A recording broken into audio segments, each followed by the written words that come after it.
नमस्कार मित्रांनो, हा आवाज ऐकला तुमच्या लाडक्या Hyundai Aura कारचा लॉक अनलॉक करताना येणारा हा आवाज दिवसा ठीक आहे, पण रात्रीच्या वेळी हा आवाज शेजाऱ्यांना त्रासदायक ठरतो व आपल्याला देखील इरिटेट करतो.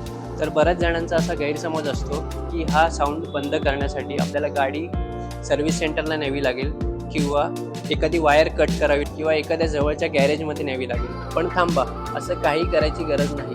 तुमच्या हातात असलेल्या या छोट्याशा रिमोट कीमध्ये एक हॅक लपलेला आहे, जो मी आज तुमच्यासोबत शेअर करणार आहे. मित्रांनो, हा आवाज म्यूट करण्यासाठी तुम्हाला 2 स्टेप फॉलो करायचे आहेत. स्टेप 1, तुम्हाला तुमच्या Hyundai Auraची रिमोट की हातात घ्यायची आहे. स्टेप 2, तुम्हाला लॉक आणि अनलॉक ही दोन्ही बटणं एकत्र दाबून ठेवायची आहेत.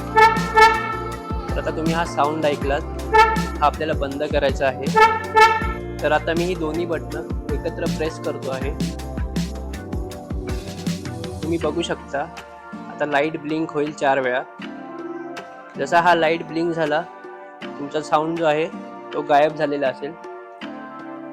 तर आहे ना एकदम सोपी आणि भारी ट्रिक. जर तुम्हाला आता जसं आपण म्यूट केलं तसं तुम्हाला पुन्हा अनम्यूट करायचं असेल, म्हणजे तुम्हाला आवाज हवा असेल, तर तुम्हाला हीच प्रोसेस पुन्हा फॉलो करायची आहे. तर आत्ताच तुमच्या Hyundai कारवरती हा हॅक ट्राय करून बघा आणि मला कमेंटमध्ये नक्की सांगा की हा कसा वर्क करतो आहे. तर अशाच माहितीपूर्ण व्हिडिओजसाठी चॅनलला सबस्क्राईब करायला विसरू नका आणि नोटिफिकेशन्सचं जे आपलं बेल आयकॉन आहे तेही दाबा, म्हणजे तुम्हाला माझ्या व्हिडिओजचे अपडेट्स नोटिफिकेशन्स येत राहतील. सुरक्षित चालवा, काळजी घ्या. या पुढच्या व्हिडिओमध्ये. Till then, goodbye, take care.